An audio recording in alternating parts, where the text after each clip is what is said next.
Now, Sports Talk with Brodes. Here's Hunter Brody. What is going on, everyone? Welcome on into Sports Talk with Brodes. Joel Embiid is a legitimate monster. You can't stop him. I honestly don't know what I loved about his game the most. The fact that he can operate so beautifully when there were double teams and triple teams coming his way, whether he maneuvered out of those spots with great footwork and fadeaway jumpers, or he was passing the ball across the court into the corner for a wide open look for another teammate to have such a great 3 attempt. He was doing so much. He was getting to the free throw line. Of course, you had to foul him. The Dallas Mavericks have no business being on the floor. How about the fact that Willie Cauley-Stein, this bum, this loser, thinks that he could play the physicality game with the best big man in basketball, with the most valuable player in the NBA? You're a string bean, dude. You literally weigh 6 pounds. There's no way in hell that you actually thought in your brain that it would be a smart idea to wake up the beast, even though he was already playing solid. Let's poke the bear. How dumb can you be? It doesn't make sense. You need to be fully aware. When you are going up against a player that is wired differently, that is an unbelievable force, you can't get them all pissed off. When you do that, they elevate themselves, and they already are playing at such a lethal level. You now wake them up even more. If I'm the coach, get your ass on the bench, you moron. That's what I would do to Willie Cauley-Stein. And I doubt that Carlisle told him to do it, but I was going to say, if Carlisle told him, hey, go do that so you can try and get into his head, well, then he's stupid and should be fired on the spot immediately. But he's too smart. He's been around the block too long. He did have some really nice things to say about Joel Embiid in terms of his growth and how far he's come. And when it comes to this league, there's so much to learn, and it takes a while to mature. And Joel Embiid is finally doing that. I've kind of been saying it, not to toot my own horn here, but I've been saying that for the last 3 years when everyone was demanding this team to go win a championship. It takes time for these players to fully grow into themselves. And Joel Embiid, I mean, it was just ridiculous. He had everything going. I saw Euro steps early. I love the fact when he gets the ball out by the perimeter and he hits you with the pump fake, or he knows that he's not going to shoot the ball and he works himself into that mid-range game, which is basically automatic to this point this season. But he just knows, like, I'm not even going to shoot this, but the threat that I can shoot it, and maybe I will. I mean, once in a blue moon, he does take those threes, not to the attempts that he took in previous years. That has dwindled down a bit, and the efficiency has risen as well. But Joel Embiid, just getting to those spots, he knows when he gets it that, hey, I can operate from this far out, and I can drill it in your face. And he did have a really nice one where he just stepped in, shot clock was winding down, and no one was even close to stopping him. Drills the 3 perfectly. He puts his arm down and puts the 3-bomb celebration towards the floor as he's trotting back to the defensive side, which he performs very well in that area too, may I add, even though I'm going to be obsessed with all of the outstanding different versatile moves that he put on display tonight. Let's not act like when he's in the paint protecting the rim and doing other phenomenal things on that defensive side that's not important, because it's just as special, if not even more special, just the fact that he can combine it all together and make it so magical. I mean, I feel like I'm just blessed. I feel like I'm blessed by the basketball gods. This is highly entertaining stuff. My man dropped 36 points in 27 minutes, 14 of 15 from the line. It took him a bit to get his first bucket and all, but that's because he was living at the line where you had to hack him. Dallas had no business in the beginning going with any of the lineups that they went to. And then when they eventually go to Boban, just because he's tall, you know this guy can't move. You know his feet are slow as hell and stuck in the mud. So what do? Well, you do a little bit of an adjustment and you still rock with Embiid, but you force him to come out and be like, you play the spacing game, man. You force Boban to have to defend differently, and you get him to move, and you can utilize some pick and roll action. I mean, it was a no-brainer what you could do to get Boban having to move more in space. And this guy is slow as hell. He's a tortoise out there. He's a snail. So he's easy to exploit.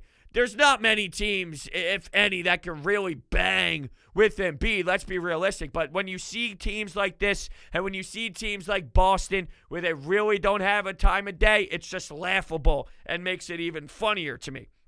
You'll see the matchups with guys like Steven Adams, and yes, it's tougher, and that like it's a mature, professional, sound, well-built player that can definitely not be afraid of Embiid and show the toughness, show the worth, which, you do see the difference between the two. And the way Embiid has played to this point, that Steven Adams performance is almost what makes Embiid so special this year. You see that he has a different mindset. And but in years past, I think that effort against Adams and shying away and just playing that way after the 2 personal fouls for Adams, in years past, I think that would stick with him longer and he wouldn't apply that to his game. But now, with the way that he's playing, you get another shot at Adams, and I truly believe he makes the personal adjustments, the mental adjustments, and he's not afraid to continue to approach that matchup differently. But he'll attack you, and he'll go for it, and he won't back down. I think in years past, he probably would have, but to go back to what Carlisle was saying after the game,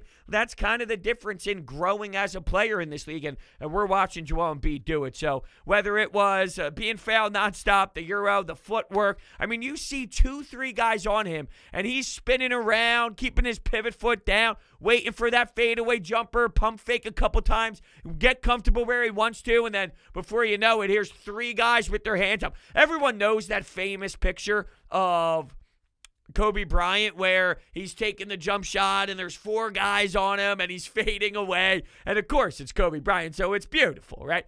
But that was honestly what I felt like I was watching in Joel Embiid in this effort. And I love the fact that you didn't have to play him for the 4th quarter. After the game, Doc Rivers was asked about, hey, Doc, how big was it that you didn't have to play your starters late in the game going up against Brooklyn? And he hits you with, oh, we're playing Brooklyn next? I had no idea. I don't really notice that stuff in the regular season. Okay, Doc, look. Shut up. I don't believe you. I don't believe you at all. You know when the key matchups are coming. There's a few matchups on the calendar that get highlighted in the regular season. There's not many, but you know when you play Boston, right? You know when you play the Lakers. You know when you play the Clippers. You know when you play Utah.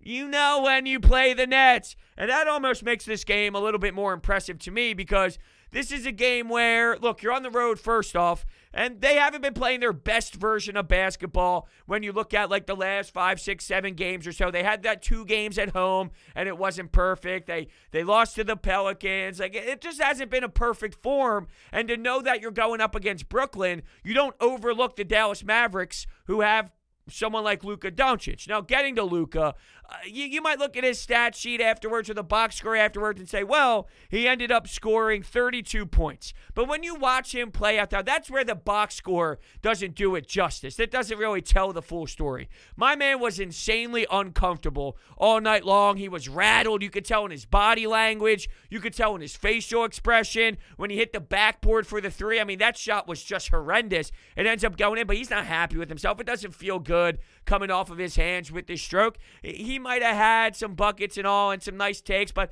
he was getting just physical. Guys were getting physical with him. Guys were making him earn it. He really did have to put every ounce of his 100% effort into those 32 points. It didn't come easy. It didn't come natural, and I just thought when you watched him play out there, the Sixers defense sort of made him feel like, man, I am just dying out here, and they keep attacking me, and I'm getting beat up, and nobody else is stepping up. My teammates aren't helping me. I can't rely on Josh Richardson, who stinks, may I add. Seth Curry is having a little bit of a weird year, in my opinion. He gives you some hot streaks. He gives you some really ugly streaks and all, but the fact that with the year Seth Curry is having, you can easily make the argument that the Sixers still won the trade. Josh Richardson from 3, you heard Mark Zumoff talk about it, having a down year there.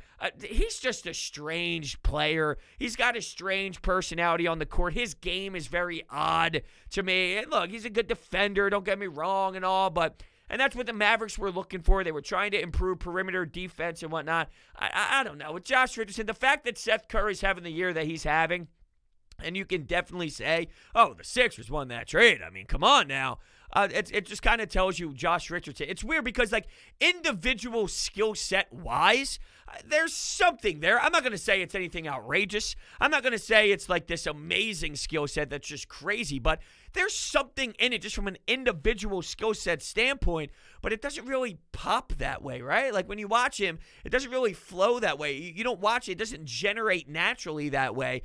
Something missing in the Josh Richardson department. But getting back to Luka and how we kind of transition into Josh Richardson to begin with, there's something to be said about this team. Every team has bad matchups. Every team, they don't have their best game. Like they can't figure out the Sixers. Luka can't figure out the Sixers at all.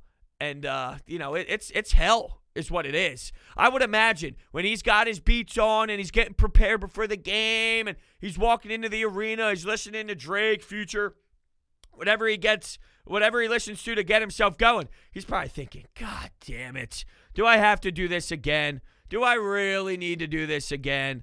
Not that Ben and this team, like I said, it's not like this was the most swarming effort I've ever seen against Luka.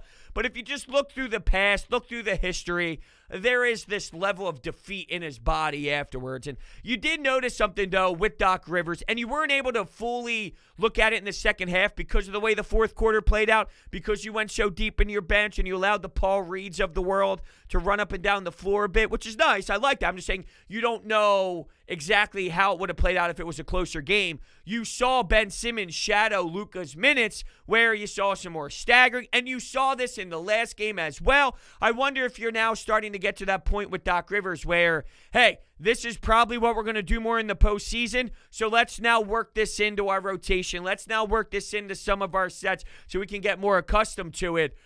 I don't know. Maybe not. Maybe it just so happened to be because it was Luka and it's just happening that way. Maybe it is, but it's weird because all season long you go so heavy with like all this and you don't stagger them as much as we'd like them to. And now all of a sudden the last few games you're seeing it more. And it's not ironic. It's not brain surgery here that you're now seeing some different play when you kind of stagger these guys throughout.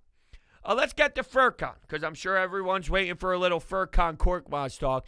He ended up having 20 points, 4 of 7 from 3. It was discussed the entire game, his defensive effort, and what he's doing on that side of the floor. Look, there's no doubt that Furkan smelled that his spot in the rotation was dwindling, and he's trying to make the most of it. He's trying to prove his worth, and kudos to him. I don't believe in him for the playoffs because you think about, like, there's 8 guys that are probably going to play, right? The way I look at this, you know you're starting 5. You got George Hill, Dwight Howard, Matisse Thybulle. You got Shake Milton, Furkan Korkmaz. Those are other guys as well. Like, those guys. I mean, look, Matisse Thybulle, his defense is unbelievable. You saw it on display tonight. He's all over the place, man. His ability to rebound, not saying rebound the basketball, but I'm saying, like rebound defensively. If there's something where he can kind of make up for it and bounce back and he can just, the way that I'm looking for another word that's not rebound because it makes it feel like I'm saying he's grabbing the basketball off the rim or off the backboard, but we'll go with it. You understand what I'm saying? He can kind of get back and make up for something. If he did get beat, his explosiveness that way, I'm watching him swap balls out. It's crazy. And weirdly, not that I think it's ready now, not that I think it's ready for this playoff run by any stretch of the imagination, but he has been putting the ball on the floor lately, where he's attacking the rim and he's starting out by the three-point line and he sees a lane open. He's not afraid to dribble a couple times and take it. He's getting closer to the rim for some of his shot selection. So as of late, I saw a couple moments. They're not flashy. They're not insane, right? They're not just like, oh my God, look at what Matisse Thybulle did. But it has been noticeable as of late, a couple moments here and there where he wasn't afraid to attack the rim, put the ball on the floor, and maybe I'm just not used to that as much as I want to be, and that's an area that I would love to see Matisse Thybulle grow. With Furkan, look, there's going to be 10 guys or so that are fighting for an 8-man rotation. I think depending on the night, depending on the matchup, depending on the team, that's how Doc is going to look at who plays, and it's going to be different than maybe that 8th guy. But also, everyone gets so, focused in so heavily on this. Ben Simmons, these guys are playing 38 minutes. You're talking about 7 minutes for some of these later end, back end bench players. 6 minutes, right? It comes down to the starters. It comes down to those elite players. It comes down to your starting five more so than anything else. And Dwight Howard's minutes are going to be important because Joel Embiid's your MVP. So that's important. What's going to happen when he's off the floor? So that's valued a little bit differently. George Hill in the sixth man, that's valued a little bit differently. But once you get to 7, 8, that type of level of rotation minutes in the playoffs, you're seriously talking about just a handful of minutes anyway. Furkan, he had a good game. I'm not taking that away from him. He was shooting the ball very well. It looks like he's focused on his defense, and you even saw the quote pop up on a graphic where for a guy to be so offensive, and Doc is stressing, let your defense do the work, and that will allow your offense to play. And for an offensive guy to buy into that, you're starting to see it. You do see it. I'm personally, I've seen this. I've seen the hot stretches of regular season basketball out of Furkan. He goes through his highs. He goes through his lows. It looks like now he's going through his highs, but at a crucial point for him for the backstretch. So kudos to him. I respect it from just a personal athlete perspective. Have at it. You know, you're battling for it. You know it's a dogfight right now. You know you have to earn it. You know you're not sitting in the driver's seat. So when you have these limited chances, drill your shots and cash in. Do you? I'm not criticizing that. I'm just not believing in it. That's all. I'm just not believing in it. There's a difference between some of these teams now and real action as we move forward. So, all right, Ben Simmons. 3 of 6, not enough for my liking from a field goal number. 2 of 6 from the free throw line. Just abysmal at the charity stripe. So he's now falling back. There was a time where he was shooting really well from the free throw line. Now we're back to disaster. Now we're back to clanking it off the back iron and hitting the backboard first. I mean, it is just so bad. What I did see, though, I saw a couple takes where he had Luka on him and he starts foaming out the mouth in excitement. And it gets back to, it's obvious you see that you can take him, right? So why, when you have Grayson Allen on you, or why, when you have some of these stiffs in the league, you don't feel like doing it, but you love when Luka's on you and you'll take it all day then? It's crazy to me that that's how his brain operates. But he did get bailed out, and I want to point this out. Josh Richardson blocked his ass, and the refs called a foul, which was just a terrible call. But guess what? He put pressure on the stripes. He put pressure on the refs and forced them to blow the whistle because of his physicality and because of his aggressiveness. Boban, it looked like he got all ball. Now, the broadcast and the TV went to commercial, and by the time they came back to commercial, we didn't get a full-on replay unless I missed it, but I don't think they went to a full-on replay of it. When they came back from commercial, Ben Simmons was at the line ready to take his shots and get the ball to get into rhythm. Not that he was getting into rhythm because he has no rhythm at the line, but you get my point. But he got bowed out for some of his free throws. It just shows you, though, the importance, and it relates to what Joel Embiid said after the game, last game. He's got to put the other team in trouble. That's what he does. They weren't even actual fouls. His ass got blocked a couple times. But just the fact that it's Ben Simmons and it's him and it's his body structure, it's his physicality, it's his determination to get to the rack, that alone, whether it actually is a good take or not, whether your body's opening up in a weird way and you're not squaring up your shoulders to the rim or not, take all that away. Just look at the fact that the other team actually made great plays on you, but your aggressiveness actually forced the refs to put you there. Do you not see what that changes? Now you got guys in foul trouble. Now they have to figure out what they're going to do next. It's really not that hard. For me personally, the Ben Simmons game, I know what he does defensively. I know how much he has to focus on a player like Luka Doncic. To me, all right? We're in that same category of Ben Simmons, of what we kind of been seeing throughout this point. The free throw shooting, I mean, that's troublesome to me. That's troublesome. I'm sick of, and I think we're past that now. We're 4 years in. We're at the back end of a fourth season. It's no longer, I'm not going to be satisfied no longer with just the fact of like, hey, at least he's attacking the rim 6 times. I know I brought up like the fact that he's not squaring up his body and all that, and I'm just like, my point was, you see what going to the rim does. It forces the refs to make a decision. And for the most part, when your name is Ben Simmons, when you have brand recognition, when you are a bigger name, you get the benefit of the doubt. So you're seeing what that does for the opposing team, and that matters. It really, really does matter, and it could change the outcome of a game easily, just putting a team into foul trouble. So you see that. But no longer it's like, well, because I hear Doc after the game, right? Yeah, we found a good balance of aggressiveness and finding his teammates. No, not enough for me. Not enough for me. And I heard Rich Hoffman talk on 97.5 The Fanatic. Rich Hoffman covers the Sixers for The Athletic. Him and Derek Bodner do a fantastic job. He was talking to Mikey Miss, and they were talking about this recent stretch out of Ben Simmons. And this was really important to me to note, and I thought it was such a great point. You know, when you talk about, well, at least Ben is getting his teammates open and all. Yeah, he's averaging, and when you look at his assist numbers, you're not getting anything crazy. His scoring's down.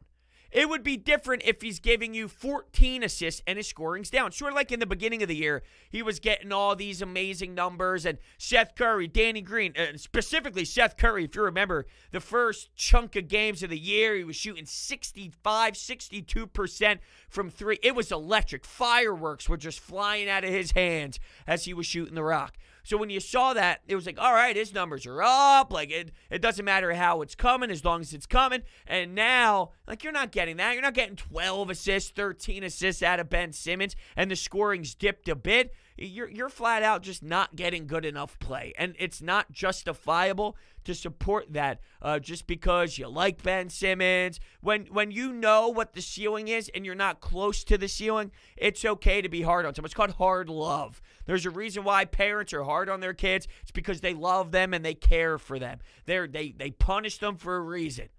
All right? It's because they matter to them. They care about them. Well, that's how I feel about Ben Simmons. I care about him too much to just let that slip. All right? All right. Now, before we get to the Anytime Hotline calls, I do want to tell you about my friends over at DraftKings. We do have some basketball in play. Basketball teams are entering the final month of the regular season as they gear up for the playoffs. While some teams are locks to make the playoffs, others are still fighting for their opportunity to chase the trophy this summer. DraftKings Sportsbook, America's top-rated sportsbook app, is putting you in the center of the action with a chance to turn $1 into $100 in free bets. Turning $1 into $100 is simple. Pick any basketball team to win their next game, and if during that game the team of your choosing hits a three, you bring home $100 in free bets. Download the top-rated DraftKings Sportsbook app now and use promo code Brodes when you sign up to turn $1 into $100 in free bets if the basketball team of your choosing hits a three. That's code Brodes to turn $1 into $100 in free bets for a limited time. Only at DraftKings Sportsbook. Must be 21 or older. Pennsylvania only. New customers only. Restrictions apply. In partnership with Meadows Racetrack and Casino. See DraftKings.com/sportsbook for details. Gambling problem? Call 1-800-GAMBLER. All right, I'm curious how we are going to sound today on the Anytime Hotline. What are the people out there saying? Now, this is how you deal with inferior teams. Absolutely manhandle them. Joel Embiid, I mean, what can you say about this guy? 3 phases of his game, he beat you down the post, mid-range, or hit you from the three. But I think my favorite thing about him from last year is how he's dealing with the double teams. Last year, that was a big struggle, but this year, he's just playing people on the fiddle, and it's so enjoyable to watch him just succeed right now. I think moving forward, yeah, you're going to just have to go through Embiid and say, bring us to the promised land, and hopefully all the key pieces around him will gel moving through the playoffs. Can't wait to see him play against the Nets and kick those sorry asses. Yeah, I can't wait either. I can't. I wish they were going full throttle, but this is going to be a big game, though, for sure, against the Nets on Wednesday when they play, as the Sixers are now in hand of that first seed, but it can change depending on how this game goes down. Anyway, yeah, with Embiid, I think it's crazy that with him passing out of the double team, as you alluded to, not only sometimes passing out of the double team, it's not just about finding that open guy, which he does do, and there are times where he kicks it out, there's ball movement, and then it ends up back in Joel Embiid's hand for him to have the cover, the one-on-one matchup. The coverage is there for him to be able to exploit that matchup, and then bang, he's able to attack once more when it all started and generated from him to begin with. That's how well they do dish around the ball, and they get exactly exactly what they want on certain possessions. Allow him to bring you to the promised land. That's what the NBA playoffs is all about. When you have a championship caliber player playing the way that Joel Embiid is playing, that's what you do. Go take us there. Bring us on that ride. Yes, other players are going to need to help out.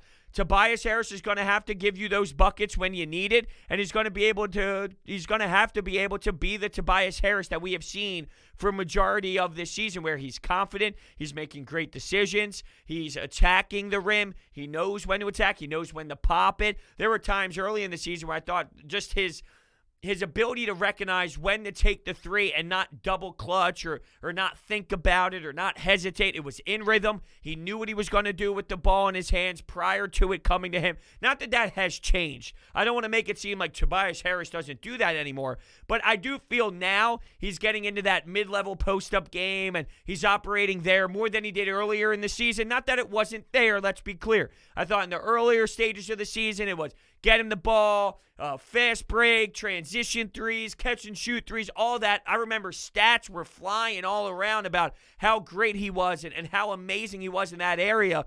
Now you start to see him operate on the floor in comfortable areas. You can see the development and growth of him in this offense. But if you can get all that and everything, his entire bag flowing with a good mix of Danny Green being the professional, coming up with timely threes when needed, and not only that, coming up with good defensive stops out of Danny Green too, because that's a big crucial element of this. We talk about Green for his ability to knock down those open shots and what he brings from a veteran standpoint, but he also does have something left in the tank on that defensive end. He's not what he once was, but there's still enough in there where I've seen a fresher version of Danny Green this season. Like the freshest version of Danny Green this season is still something that can be extremely important and so valuable when you're talking about the defensive end going up against some of these players, Like, it's going to be a tough matchup against the Nets with their 3 stars, and what's Danny Green going to do? And Tobias Harris, Joel Embiid, the versatility of those guys, and how maybe you can be creative with your unit on that defensive side and all. But Danny Green, like that element of Danny Green, I don't know if it's stressed enough about what he can do when he's clocked in and logged in properly upstairs, and when he's like a fresh version of Danny Green there. Yeah, that's going to be fun to watch for sure. Woo-hoo-hoo! That's what I'm talking about. He did it again. Joel Embiid, another dominant game. When he put his head down like that, ain't nobody guarding him. Not even on Brooklyn. But speaking of Brooklyn, I'm really looking forward to Wednesday's matchup. National TV game. Let's go. But nice win tonight for the Sixers. Oh, it was a beautiful win. They took care of business, and they saw an opponent that they should be able to destroy, and that's exactly what they did. You're up 20+, you're on a rhythm, you can play your back end of the bench, but get into Joel Embiid's dominance, because that's what amazed us the most. And, like, we casually talk about 36 and 27 minutes or so, as if that's common, normal. Well, he could have dropped 50. I saw a lot of that. Oh, play him the whole game. He could have dropped 50. Stop. If you think a personal accolade of 50 against this team when it's 20+ points of a blowout is worth the risk of him getting injured or the risk of him doing that, like at that point, that's a whole different discussion than him playing through the bone bruise initially and how they were handling that and it getting worse. When you're up 20+ and you're just waxing a team, yeah, the logical thing is you don't worry about the 50-point night. He's got 36 and 27. Just the way, though, that he was on the floor, you could not stop this man from getting a bucket in any area of the game. He's getting baseline. He's fading to his right. It's smooth. Every time he's out there shooting the ball, it's so smooth. Every portion of the court, name an area on the floor. And I don't know if this guy has a wonky part of his game. Everywhere. At 7 foot. How do you stop him? The fading to the right, the fading away, the getting fouled, the throwing his arms up, the getting his rebounds, the physicality. That Willie Cauley-Stein sequence is hilarious to me. It makes me piss myself. Who do you honestly think you are? You're a twig, man. You're a twig. Why would you wake up someone who you know can put you in a coffin? Like, where's your brain cells? Where's your brain cells? Oh, baby, what a win for the Sixers tonight. Great performance all around. Joel Embiid should be the MVP. I don't care that he missed all of the games. Did you see that performance tonight? What's huge today is we got a 20-point lead and we kept it. We've seen this team in the past have these 20-point leads and blow it, but we kept it. We kept our foot on the gas pedal. I'm very proud of this team. Well, to be fair, this year, and this kind of goes back to when they had that stinker the other night and they weren't really prepared and Doc Rivers called them out mentally and nobody was really happy. I guess it was the Pelicans game when Zion scored 37 or whatever it was and he was just explosive to the rim. Nobody felt engaged. And he talked about the mental lapse and all.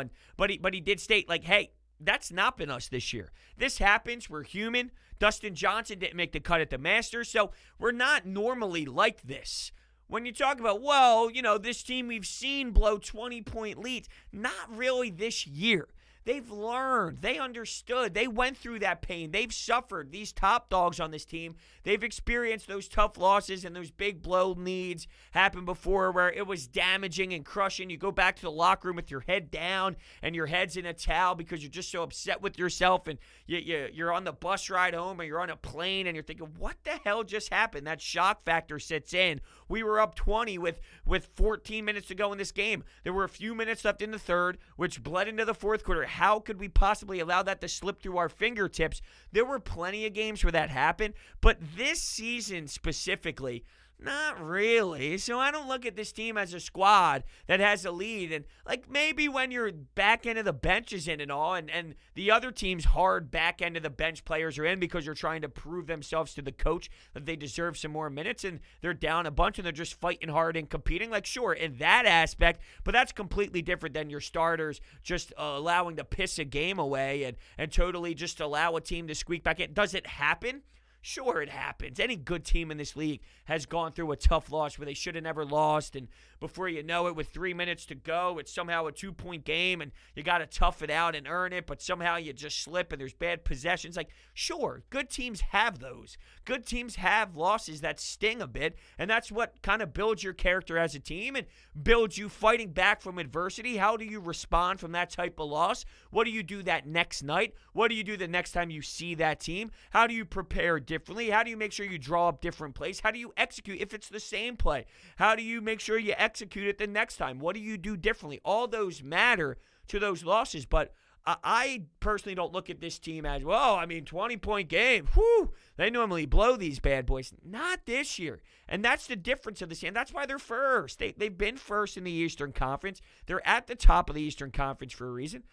That's why, because they don't allow for that to happen. So maybe you're just stuck a little bit in the years past mentality with Brett Brown and when Joel was younger and he wasn't as ready to win. He wasn't as focused. He wasn't as mature. It's a different style of play, man. It really is. Hey, what's up, Brodes? Good deserved win tonight. It was just interesting to see Korkmaz had the less minutes and was the second leading scorer in the game. But it's like, I don't know what's going on with everybody else. They're acting like they don't want to play here. And Korkmaz is definitely playing like he don't want to be in the doghouse with Mike Scott. So let me know what you think about that. What's up, Brodes Nation? I think that, look, Doc Rivers actually praised Shake Milton and getting some of the guys open like Furkan Korkmaz, finding a guy like Korkmaz who felt confident tonight. So we really praised that aspect of Shake Milton's game. I'm not really in love with Shake right now. I don't think when you process a playoff run, I can't rely on Shake Milton this season to feel confident in his play. He has flashes and he has spurts, but I'm not really ready to commit to yes, but Shake Milton on that level. How about when he fell over, though, by the way, after a tough foul and he went hard to the ground and he's sitting there with his eyes covered and he got up within 3 seconds. Nothing was wrong, dude. Get up. You're saying you got hit in the face. Get up. Stop being one of those guys. Get up. Get up and start playing. You tried to sell it. Within 5 seconds, you're up and you're pretending like your eye hurts and you're giving me one of these like, hey, there's something you got hit me in the face. Get up. But with Shake, I'm not ready for it at all. I did see something interesting, though, about the Furkan experience. And right now, with Shake, like you're trying to see him play off the ball a bit more. Furkan runs the offense at times with the ball in his hands, which is very confusing to me. But if you get him back to just being a stand-and-shoot guy and George Hill is running your offense, the problem is you're not going to know what that looks like. You're not going to have a lot of time to adapt to that, and you're not going to get a lot of time to toy around with it to see what works best and your best rotations. It's more of like a, hey, trial and error on the fly, because there's not going to be that many games where you get the opportunity to have a lot of run together. If you just had Korkmaz be like a stand-and-shoot guy, don't do anything, you're not worrying about him playing a two-man game with Dwight Howard, this and that. It's just go stand there, let George Hill operate, and if the ball finds him, there is one thing that he does very well, and that's shooting the basketball when he is on one of his hot streaks. If he's just standing there and having to focus on nothing but standing there and let the offense kind of work itself out naturally, will that be a whole different dynamic of Furkan compared to them trying to get Shake Milton off the ball and get Shake Milton scoring and putting the ball into Furkan's hand, him playing a two-man game, him trying to put the ball on the floor and this and that. That's where it's too much. It's too much for what Furkan has to offer. Like, stop, right? That's the way I see it. Is the George Hill experience going to change that? In terms of Mike Scott, it is what it is, man. The Mike Scott thing, it's just not going to fly. It's not going to be good enough. It's not something you can rely on. You can't consistently get anything positive out of Mike Scott.